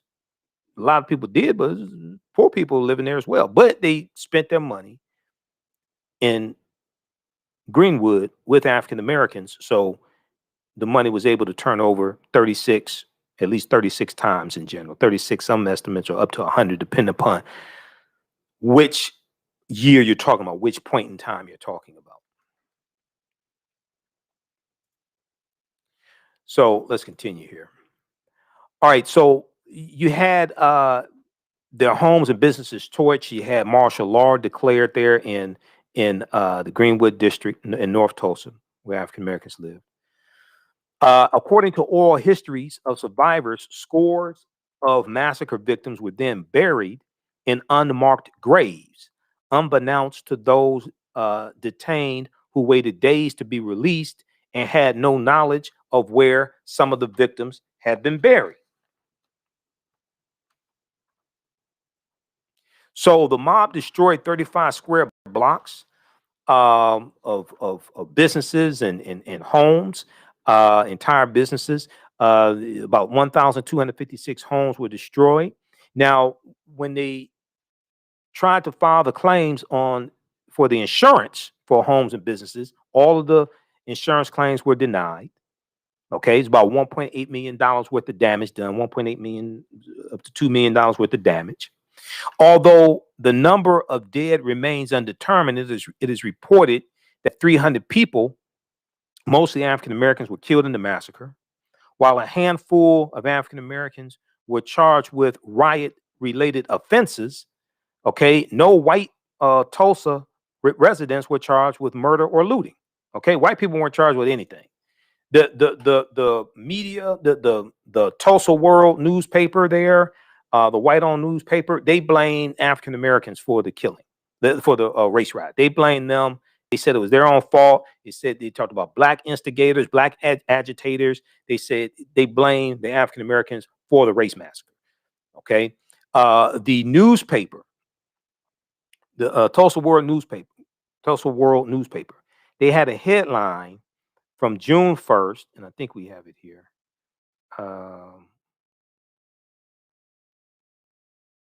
They had a headline from June 1st that reported 2 white people killed. in the massacre, in the riot. All right. You know, I posted that on our Facebook fan page, the African History Network. Let me try to pull that up. But they had a newspaper article, and it focused on 2 white people being killed. That was the big focus. Hundreds of African Americans killed, but that's not what they focused on. Let me see here. Now, on June 1st, 2021, the headline from the Tulsa World newspaper was that Mayor G.T. Bynum, the white mayor there in Tulsa, apologizes for the race massacre. Okay, he apologizes for the race massacre. And let's try to post that and see if we can get that up. Now, G.T. Bynum is against reparations for the survivors and their descendants. He's against reparations for them. He's against repairing the damage, even though his family owned 931 slaves. Okay, we talked about that earlier in the week. So go back and watch that broadcast. I think that's from like June 3rd or something like that. Mayor G.T. Bynum comes from a wealthy family. His family was enslaving African Americans, is documented going back to about 1665. All right. And Tiffany Cross on the Cross Connection on MSNBC interviewed him.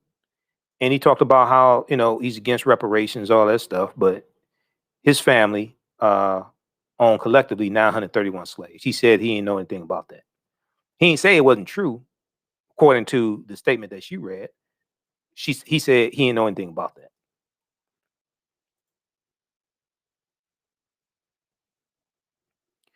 All right, so if we look here, this is from the Tulsa World newspaper, June 1st, 1921. Headline reads, 2 whites dead in race riot. Race war rages for hours after outbreak at courthouse. Troops and armed men patrolling streets. But the headline says 2 whites dead in race riot. That's what they focused on.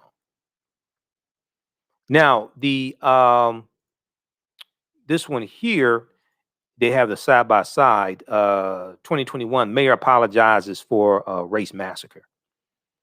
Is the next headline for June 1st, 2021, 100 years later.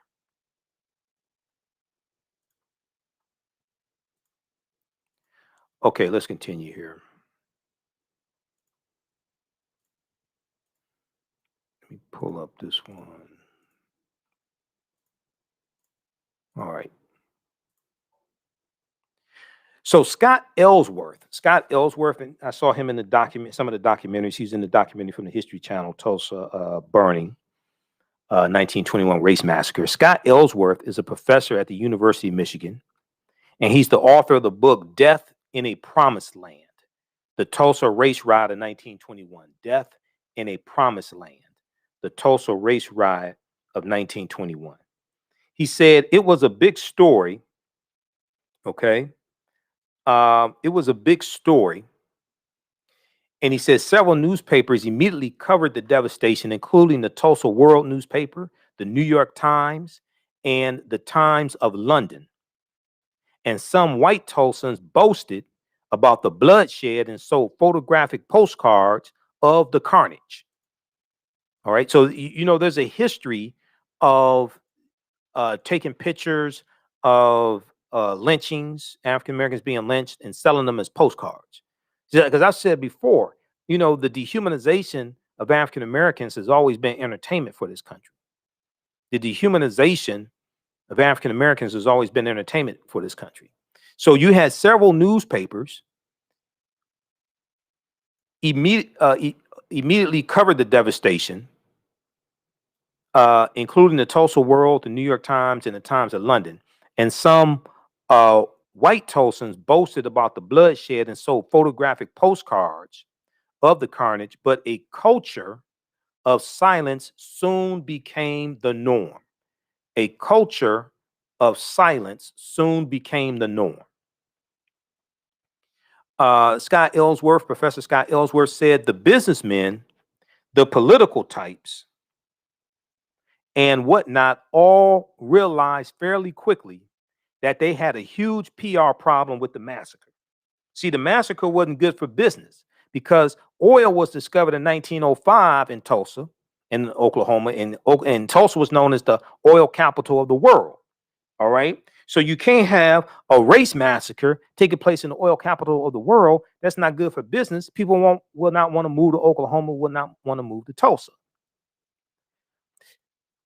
With Tulsa trying to maintain its place as the oil capital of the world, the riot or race massacre reflected terribly on the city and subsequently was not included in history books or newspapers for decades, nor was it openly discussed in both the African American and white communities.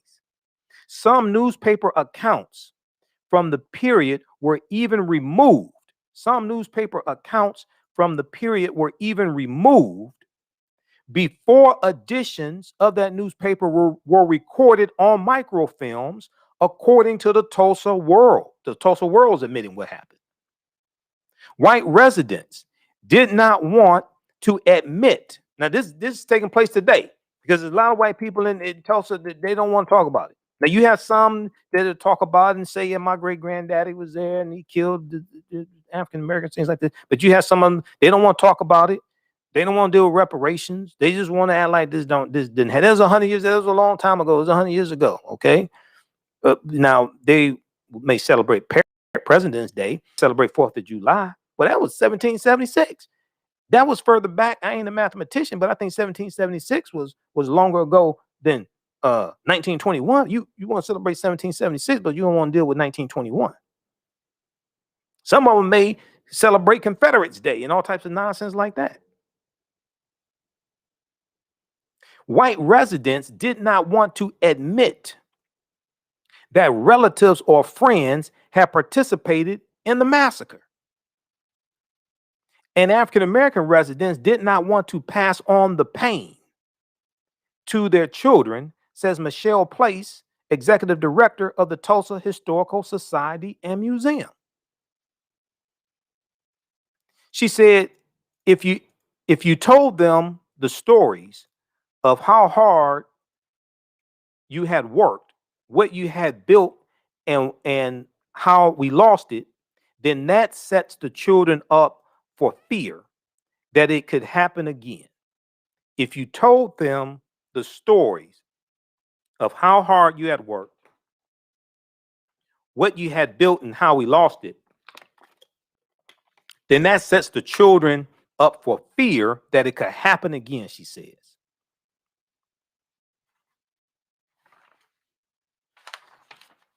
All right, so the Greenwood residents lost everything. We do know that it was rebuilt after the race massacre. We talked about that before. Some fled to return.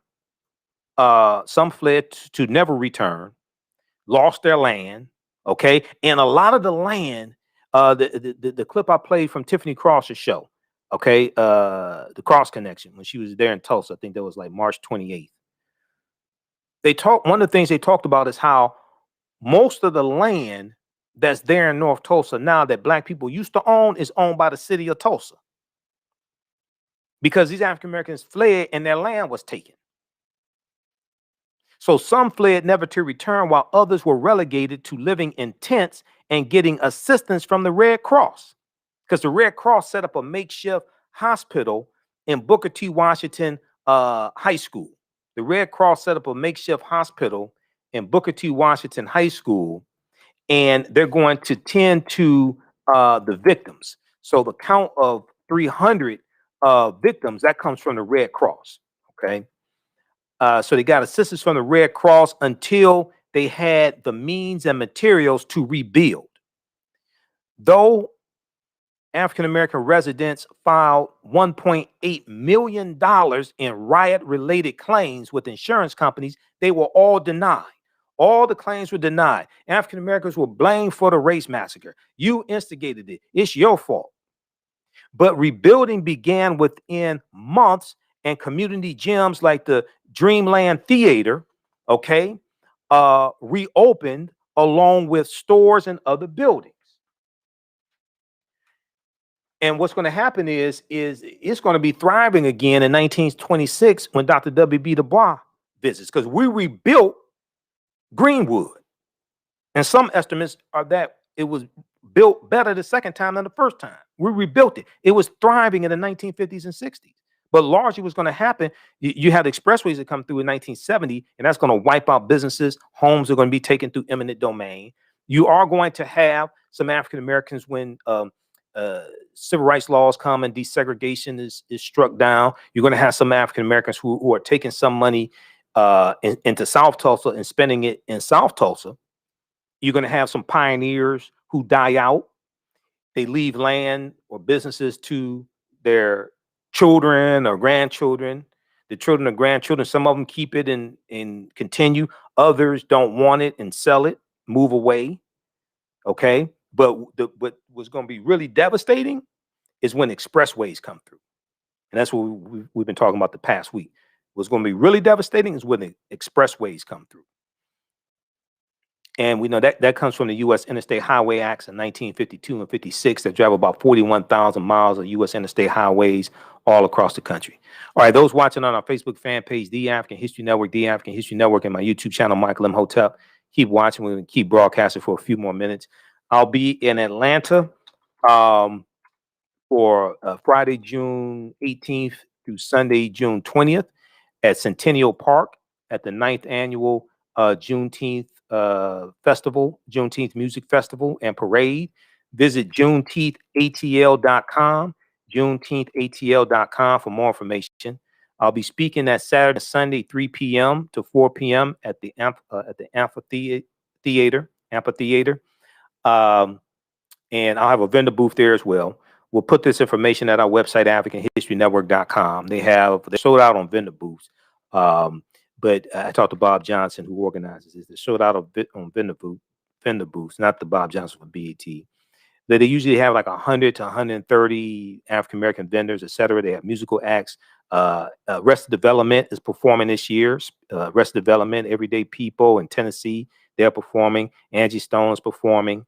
So come on out. Be sure to register for my online course, Ancient Kemet, the Moors, and the Ma'afa, Understanding the Transatlantic Slave Trade, what they didn't teach you in school. We teach this on Saturdays, 12 noon to 2 p.m. Eastern Standard Time.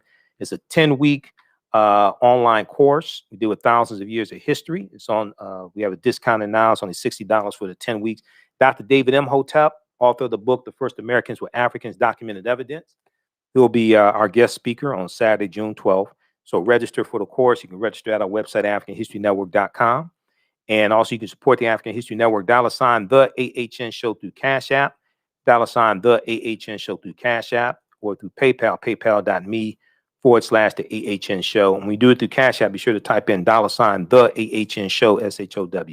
All right, we're out of time here. Remember, right now it's correct wrong behavior. It's not over till we win. Wakanda forever. We'll talk to you tomorrow. Peace. All right, stand by, everybody. We're going to keep going for a couple more minutes here. Not much longer, but we'll keep going for a couple more minutes. We'll try to give a update here. When you do this through Cash App, you know, I talked about how there's a fake some fake Cash App account set up, some fake African History Network Cash App account set up. So when you do it, like I said before, mine is our tag is $ the AHN Show, SHOW, and it says Michael, and it shows my picture there. These other ones are fake. If you donated before to these fake African History Network Cash App accounts, let Cash App know. Let them know you've been scammed. There's an option when you go into your app. There's an option there, problem with payment. You can choose which payment. And you can let them know that you were scammed. You were trying to send it to $ the AHN Show. You see this one. You see this Cash App tag is $ the AHN SHO, no W. Okay. And this tag is $ the AHNS. These are all fake. That's not me. Okay. So they've been stealing from us. So contact Cash App This is ours right here. $ the AHN show, SHOW. All right. Okay. And you can also support us through PayPal, paypal.me/the AHN show. And we have the information at our website at AfricanHistoryNetwork.com. So this helps us keep doing the research. We're here 6 days a week broadcasting. This helps us keep broadcasting, finance the show, keep doing the research, pay some of the bills, etc. Get back and forth to Atlanta, cover expenses, things like that. All right. And then also register for the online course that I teach on Saturdays. All right, let's continue here for a few more minutes.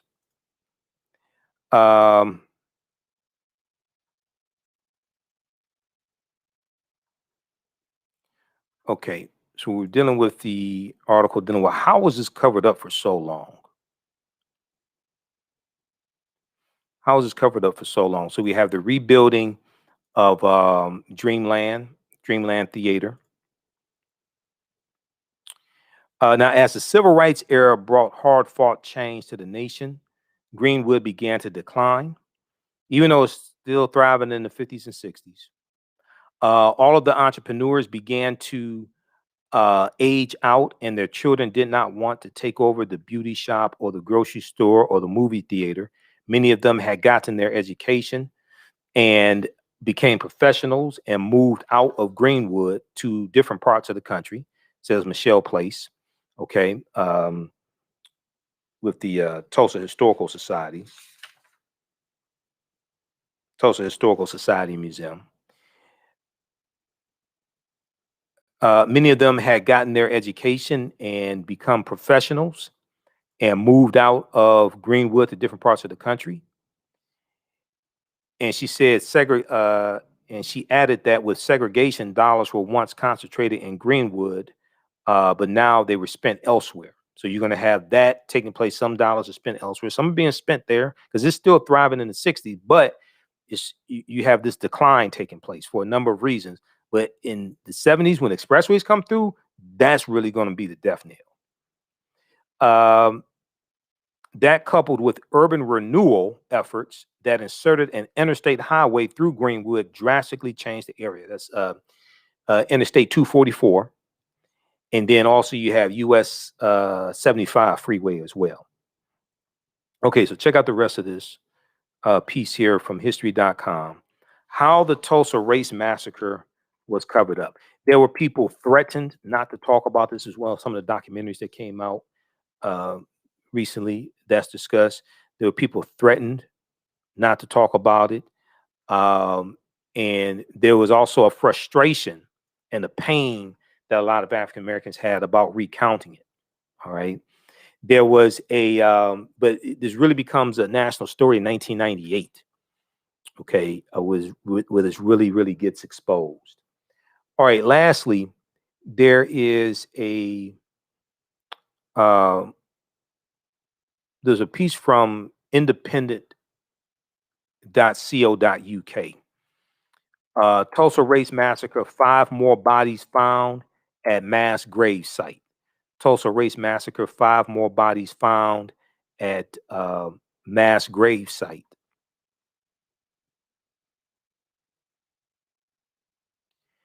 And let's see here. It talks about the Oaklawn Cemetery grave site is estimated to hold 30 bodies or more. So when you watch the various documentaries, you heard them talk about the Oaklawn Cemetery. Okay, hold on. Let's see here. Crew members. Now, this article is from June 4th, 2021. Crew members have found 5 more coffins of people believed to be victims in the 1921 Tulsa Race Massacre, officials said. Finding the 5 additional coffins brings the total number of people found at the mass grave site at Oaklawn Cemetery in Tulsa, Oklahoma to 20. Okay. It was 18. Okay. But, well, let me see. It was maybe less than that. Okay. Maybe it was 15 or something like that. But now it brings the total to 18. Finding 5 additional coffins brings the total number of people found at the mass grave site at Oaklawn Cemetery in Tulsa, Oklahoma to 20. The search began last year with crew members finding at least 12 different sets of remains believed to be victims in the massacre. But authorities have yet to confirm those people were killed during the horrific event. Okay, because you have to determine, okay, when were they killed? Just because you find a body buried there doesn't mean that it's because of the Tulsa Race Massacre. So you have to determine, okay, when were they killed? But authorities have yet to confirm these people were killed during the horrific event. Now, the remains were covered back up and expected to be studied at a later date. With the most recent findings, excavation and analysis was expected to be completed this week, and crews would then start the formal exhumation process on June 7th for the found remains. State archaeologist Carrie Stackelbeck, Stackelbeck, Carrie Stackelbeck, has estimated that 30 bodies or more are likely buried at the site. 30 bodies or more are likely buried at the site. Now, during the Tulsa Race Massacre, which took place from May 31st to June 1st, 1921, okay, we know the details. The mob attacked residents, making it one of the most violent racial events. Is a race massacre, probably the most violent. News reports of the events were largely silenced from covering what took place during the massacre, which has led to uncertainty about how many people were killed. Now, after the massacre, city officials claimed only 36 people, including 12 white people, were killed. Okay, notice how they just focus on the white people who were killed. It's like at least 300 people were killed, most of them African American. City officials claimed 36 people were killed, including 12 white people. And then when you look at the cover of the Tulsa World on June 1st, and this looks like this was their evening edition. Okay, when you look at that, and let me pull this back up here. You look at that, they focus on the headline was 2 dead white people. 2 white people dead. That was the headline. Let me go back to this here for my Facebook page. Can we bring that up? Okay, right here. So the headline from the Tulsa World, June 1st, 1921. This is the final edition. You see it up here, final edition. 2 whites dead in race riot.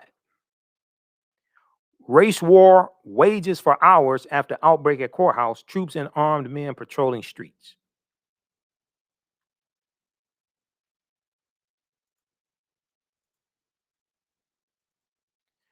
Okay, let's see here.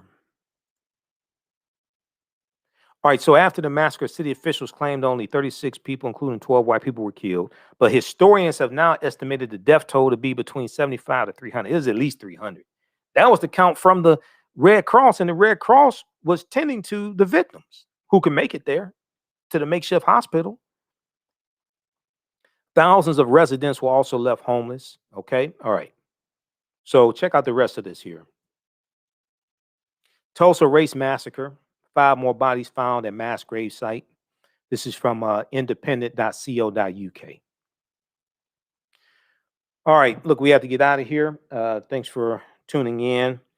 You can support us through Cash App, $ TheAHNShow through Cash App. Also through PayPal, paypal.me/TheAHNShow.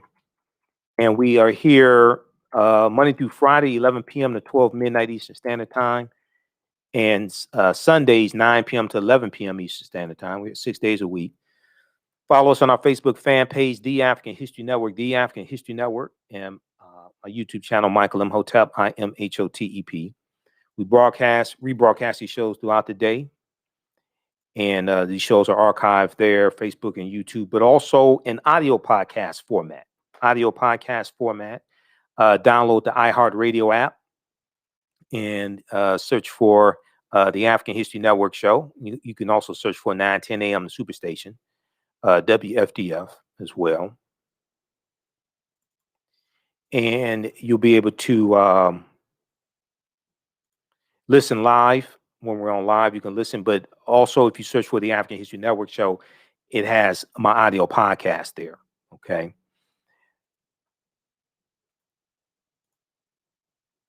All right. Saturday, June 12th, our guest speaker in my online class will be Dr. David Imhotep, author of the book, The First Americans Were Africans, Documented Evidence. So we have a lot of information to share. He's going to give you background information dealing with the African presence in this country going back tens of thousands of years. He'll talk about new research. He'll talk about his new book as well. So you can register for the online course, and we have the information at our website, AfricanHistoryNetwork.com, AfricanHistoryNetwork.com. All right, we have to get out of here. Remember, at the African History Network, we focus on educating, empowering, and inspiring people of African descent throughout the diaspora and around the world, because right now it's corrects wrong behaviors, not over till we win. Wakanda forever. We'll talk to you tomorrow night.